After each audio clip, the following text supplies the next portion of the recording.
ఎవరిని గురించి మనం చాడీలు చెప్పకూడదు. చాడీలు అంటే మనం ఊహించేటువంటి నేరాలు చాడీ అంటారు. కబురు కాదు, కబుర్లు వేరు. నిజంగా ఆ మనిషి తప్పు చేస్తే దాని గురించి మనం మాట్లాడుకోవడం, జాగ్రత్త పడడం వేరు. కొంతమందికి ఎలా ఉంటుందంటే కార్యాలయంలో ఒకటికి కాస్త యజమాని ప్రాధాన్యం ఇస్తాడు ఎవరికో, రెండో వాడికి అది నచ్చదు. వాళ్ళు లేనప్పుడు వీడు వెళ్ళి వాడి చెవులు కొరికేస్తాడు. ఇక్కడ దీన్నే కొండాలంటారు, చాడీలు. రకరకాల సంస్థల్లో కూడా జరుగుతూ ఉంటాయి. వాడు ఏమీ మింగకపోయినా సరే, సేవ చేస్తున్నా సరే, మొన్న అన్నదానం చేసినప్పుడు వాడు ఏం చేశాడో నీకేం తెలుసు అని చేసేయడానికి చెప్తాడు. ఇక్కడ ఈయన మనసులో ఓ పురుగు ప్రవేశించింది. ఇక్కడ పాపం ఆయన ఏం చేయలేదు. నిజం ఎందుకు చేస్తున్నాడు ఈ పని అంటే వాడికి ప్రాధాన్యం దక్కడం ఈయనకి ఇష్టం లేదు. ఇది మీరు దైవారాధన ఏమిటండి నా తలకాయ? దేవుణ్ణి ఆరాధించామంటే మనుషుల్ని ద్వేషించి దేవుణ్ణి ఆరాధిస్తే దానివల్ల ప్రయోజనం ఉందండి.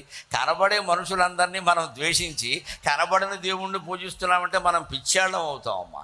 ఈ కనబడే మనుషులందరిలోనూ కనబడని దైవాన్ని చూడడమే హిందుత్వం. పుట్టిన పిల్లాడు ఏడాది కాలేదు, ఉయ్యాల్లో ఉన్నాడు. వాడు అది ఉయ్యాలో ఉరితాడో వాడికి తెలియదు. వాడు ఏడుస్తుంటే మనం పార్టీలు ఏమిటండి? పుట్టినరోజున ఎప్పుడు తల్లి తండ్రి దగ్గరుండి పాలిచ్చేవాడికి పాలిచ్చి కాసేపు వాడితో కబుర్లు చెప్పి దేవుడి దగ్గర ఓ దీపం వాడు పెట్టలేకపోతే మనమైనా పెట్టించి ఓ మంగళహారతి పాట అమ్మమ్మ చేతో మామగారి చేతో పాటిస్తే సకల శుభప్రదంగా ఉంటుంది వాడి జీవితం అంతా. అనుమానం వెళ్ళ చేయాల్సిందే అది. ఇంట్లో పెద్దవాళ్ళు ఉంటారు, అమ్మమ్మ గారు మామగారు ఉంటారు. అమ్మ పాట పాడమ్మ మనవడిని ఆశీర్వదించు అంటే ఆవిడ పాడుతుంది. వెంటనే అవకాశం ఇచ్చినందుకు ఒక ఛాన్స్ అని చాలా సంతోషిస్తుంది. ఆవిడ ఎవరు పలకరిస్తారు మరి? రూపాయి అడగకుండా పాడుతుంది ఆవిడ. అలా రూపాయి అడగకుండా పాడించుకోకూడదు కాబట్టి మన హిందూ సంప్రదాయంలో ఓ మాట పెట్టారు, మంగళహారతి పళ్ళం ఎవరన్నా పెట్టి పాట పాడితే అందులో డబ్బులు ఏమని చెప్పారు. ఎందుకంటే ఈ ఉచితంగా కొట్టేస్తారు అందరూ ఇక్కడ.